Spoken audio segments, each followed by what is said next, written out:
దేశంలో ప్రపంచంలో ఎక్కడ కూడా థర్మల్ పవర్ ప్లాంట్స్ని మాకొద్దు బాబు అని రిజెక్ట్ చేస్తున్నటువంటి పరిస్థితుల్లో ఎక్కడో వదిలేసి తెచ్చి ఇక్కడ పెట్టాలనుకోవడం చాలా పొరపాటు. సరే పెడతారా లేదని తర్వాత విషయం చూద్దాం. అది అయితే ఈ థర్మల్ పవర్ ప్రాజెక్టు విషయం తెలిసిన వ్యక్తిగా నేను చెప్తున్నాను. ఇది కాకరాపల్లిలో పెట్టే ప్రయత్నం చేశారు, అలాగే సోంపేటలో పెట్టే ప్రయత్నం చేశారు. కానీ అవి చివరకు ప్రజాగ్రహానికి గురై ప్రజల అభిమతానికి వ్యతిరేకంగా చేపడుతున్నటువంటివని చెప్పి వాటిని వెంటనే కాకరాపల్లిని చాలా వరకు కన్స్ట్రక్ట్ చేస్తారు, స్టాప్ చేశారు విషయం తీసుకుంటారు.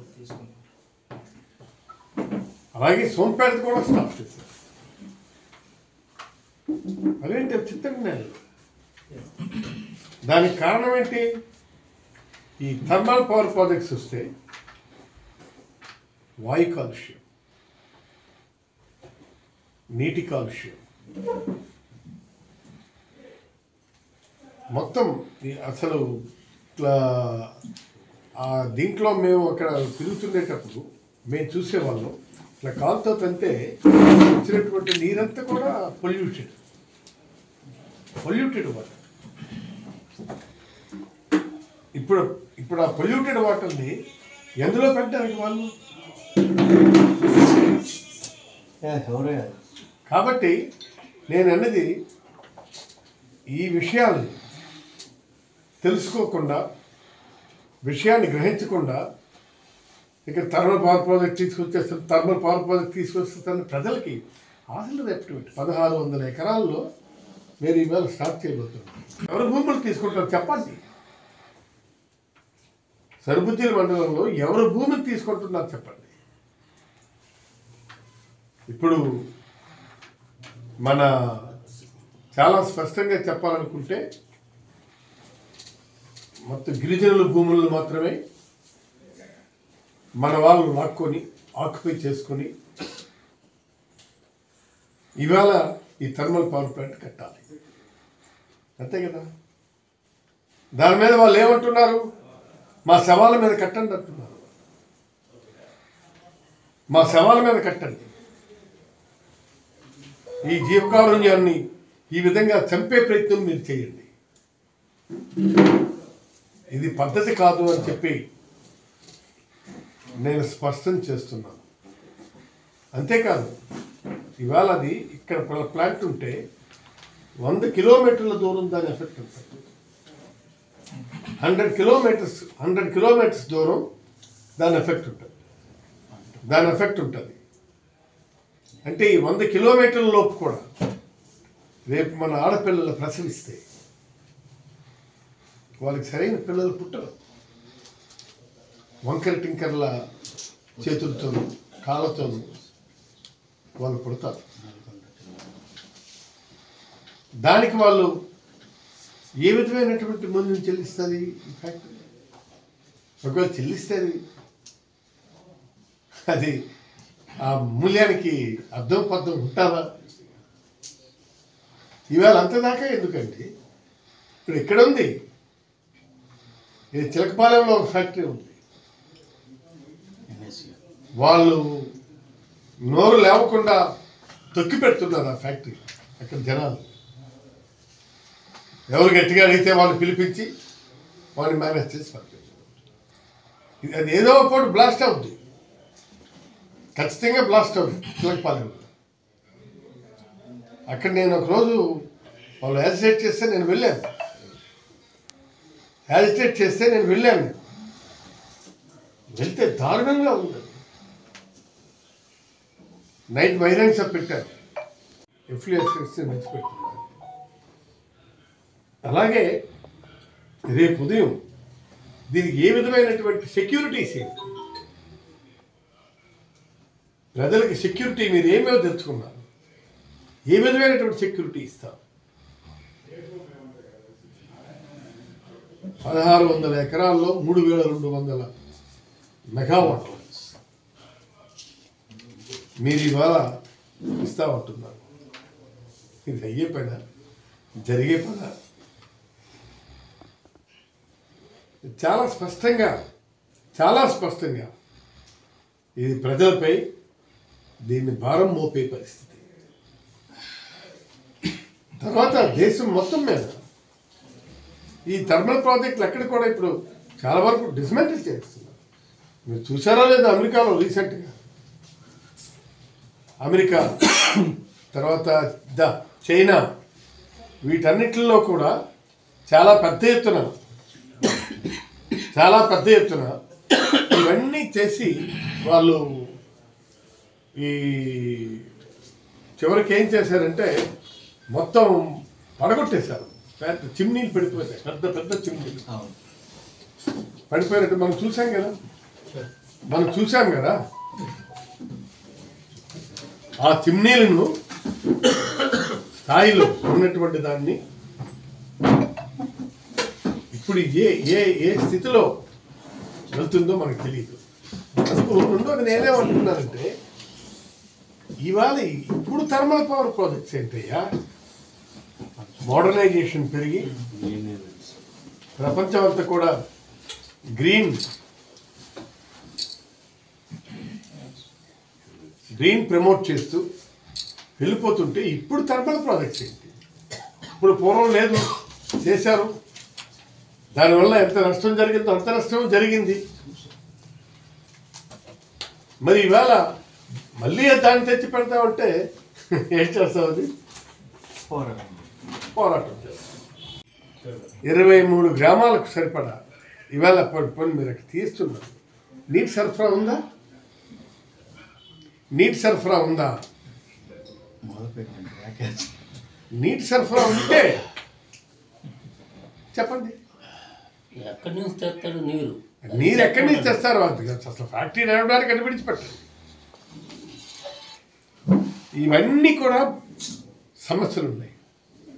ఈ సమస్యలన్నింటినీ కూడా సార్ట్అవుట్ చేయాలి. సార్ట్అవుట్ చేసుకొని మీరు ఫ్యాక్టరీకి ఏమేమి ఇవ్వాలో మీరు చెప్పండి. భవిష్యత్తులో నాగావళి వంశధార నీరు రైతులకు అందకుండా పోవడం వల్ల జిల్లా ప్రజానీకం చాలా ఇబ్బంది పడుతుంది. ఇవాళ వంశధార నీళ్లు అందుతున్నాయి రైతులకి, టైలెంట్కి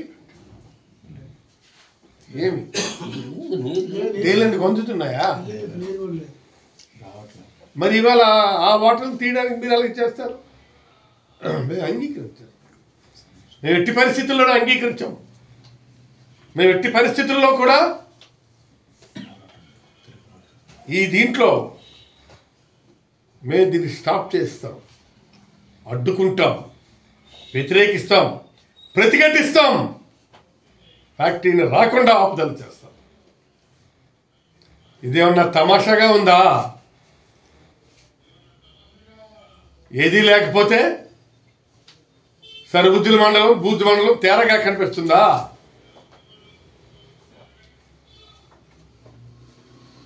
అందుకు ఎట్టి పరిస్థితుల్లో కూడా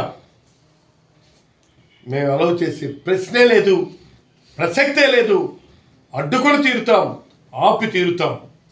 ఈ ఫ్యాక్టరీ అన్నటువంటిది ఇక్కడికి వస్తే, సరే ఈ థర్మల్ పవర్ ప్లాంట్ అన్నటువంటిది వస్తే మేము ఎట్టి పరిస్థితుల్లోనూ కూడా చేస్తాం. మైదాన ప్రాంత రైతాంగానికి అండగా నిలబడతాం. ఆ నీటిని డైవర్ట్ చేయడానికి వీల్లేదు. సరే ఇంక అసలుకి ఏదీ లేదు, చాలా ఉంది. దీన్ని ఎట్టి పరిస్థితుల్లో వైఎస్ఆర్ కాంగ్రెస్ పార్టీయే కాదు, మిగిలినటువంటి మేధావులు, విద్యాధికులు, ప్రజా సంఘాలు, రాజకీయ పార్టీలు, ఈ థర్మల్ ప్లాంట్పై ఉద్యమిస్తున్న గిరిజన రైతాంగ వాళ్ళందరూ కూడా మైదాన రైతాంగానికి, తీర ప్రాంతాల మైదానంలో ఉన్నటువంటి పై ప్రాంత రైతాంగానికి అండగా నిలిచి ఖచ్చితంగా మేము పోరాడతాం. దీనికి అందరూ మేధావులు, ప్రజా సంఘాలు, రాజకీయ పార్టీలు ఈ థర్మల్ పవర్ ప్లాంట్ మీద స్పష్టమైనటువంటి వైఖరిని తెలియచేస్తూ మనం రావాల్సినటువంటి అవసరం ఉందని చెప్పి నేను మీ అందరికీ తెలియచేస్తున్నాను. దీనివల్ల భవిష్యత్తులో చాలా ప్రమాదాలు ఉన్నాయి. కాబట్టి దీన్ని మేము ఎట్టి పరిస్థితుల్లో కూడా వ్యతిరేకిస్తున్నాం, విభేదిస్తున్నాం, ప్రతిఘటిస్తున్నాం. నువ్వు పుట్టావా మనం అప్పుడు షుగర్ ఫ్యాక్టరీ అంటే షుగర్ ఫ్యాక్టరీ అనుకుని వచ్చాం మనం. రండి రండి మనం వచ్చాం, వచ్చి పెట్టాం మనం. సరే అయిపోయింది, ఎన్నాళ్ళో అయిపోయింది. అది దాని పర్యవసానంగా ఇవాళ ఫ్యాక్టరీ పరిస్థితి నువ్వు చూసావు కదా. తర్వాత రెండవది, ఇప్పుడు ఈ నాగావళి వంశాన్ని అనుసంధానం చేస్తానంటున్నావు. ఈ విధంగా నువ్వు ఎక్కడ అనుసంధానం చేస్తావు?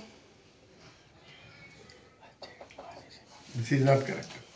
అందుకే మేము చాలా స్పష్టంగా చెప్తున్నాం, 3200 మెగావాట్ల థర్మల్ విద్యుత్ కేంద్రానికి మీరు చేసే ఈ ప్రయత్నాన్ని మేము ఎట్టి పరిస్థితుల్లో కూడా మేము వ్యతిరేకిస్తున్నాం. జెన్కోకి మా తీవ్రమైనటువంటి అభ్యంతరాన్ని తెలియజేస్తున్నాం. మా తీవ్రమైనటువంటి ఈ తాలూకా పరిస్థితుల్ని మేము విశదీకరిస్తున్నాం. ఎట్టి పరిస్థితుల్లోనూ కూడా ఈ ఫ్యాక్టరీ ఇక్కడ పెట్టడానికి వీల్లేదు. గ్రామాలు ఉన్నా లేకపోయినా పర్యావరణ పరిరక్షణ కిందకు వస్తుంది. ఫారెస్ట్ ఉంది అక్కడ, కాదంటావా? సోషల్ అఫారెస్టేషన్ స్మాష్ చేసే అధికారం హక్కు వాళ్ళకి లేదు. చెప్పు ఎమ్మెల్యేకి ఇవన్నీ. మీ ఎమ్మెల్యే చెప్పినట్టు మాకు అడిగినావు కదా, చెప్పండి. వాటర్ ఎక్కడి నుంచి వస్తుంది పోనీ చెప్పండి. సోర్సు వాటర్ సోర్సు నేరేడు బ్యారేజ్ కట్టి మాత్రము మన వంశధారలోన అంటే మీకు తెలుసును. గొట్ట బ్యారేజ్ హై లెవెల్ కెనాల్లో నేను అనేది ఇప్పుడు వచ్చాను. ఇంకా 6 మాసాలు గడిచింది. ఇంకా రెగ్యులర్ ఎలక్షన్స్ అయితే 4 సంవత్సరాల 6 నెలలు ఉంది. నేను జమిలీ ఏదో అంటున్నా, అది వస్తే మరి 3.5 సంవత్సరాలు అనుకుంటా, 2.5 సంవత్సరాలు. మరి దీంట్లో ఎంత చేస్తారో చూద్దాం. ఇక మాకు చేతలేనంతది మేము ఓపెన్గా చేసి చూపించాము. సచివాలయం ఇది ఇప్పుడు వాలంటీర్లు ఆలో పక్కన సమ్మె చేస్తున్నారు. వాళ్ళ గురించి పట్టించుకునే నవదుడే లేడు. అర్థం కదా అంటే విషయం. వాళ్ళు ఎంత మేరకు ఇస్తారో చూద్దాం ఉద్యోగాలు. ఇవాళ దీనికోసం థర్మల్ పవర్ ప్లాంట్లో పెట్టి ఉద్యోగాలు వస్తాయా? థర్మల్ పవర్ ప్లాంట్లో కూడా మీకు ఇవాళ అది కూడా చెప్తాను. ఈ థర్మల్ పవర్ ప్లాంట్ ఖచ్చితంగా మన దేశానికి ఒక్క మెగావాట్ ఉండదు. Note it down. 1 మెగావాట్ మన దేశానికి ఒక్కటి ఉంటే కొంత విద్యుత్ వస్తుందా మనం చేద్దాం. అవి విదేశాలకు తీసుకొని వెళ్ళడానికి లైన్లు వేసుకున్నారు వాళ్ళు. మన దేశానికి 1 మెగావాట్ కూడా రాదు. అదే చెప్తాను, కేంద్ర ప్రభుత్వం ఒప్పందం చేసుకుంది, అందుకే జెన్కో రైట్. కేంద్ర ప్రభుత్వం ఒప్పందం చేసుకుంటే కేంద్రం ఎక్కడో పెట్టుకోమనం అయ్యా. థర్మల్ పవర్ ఎక్కడ పెట్టుకుంటే ఎందుకు?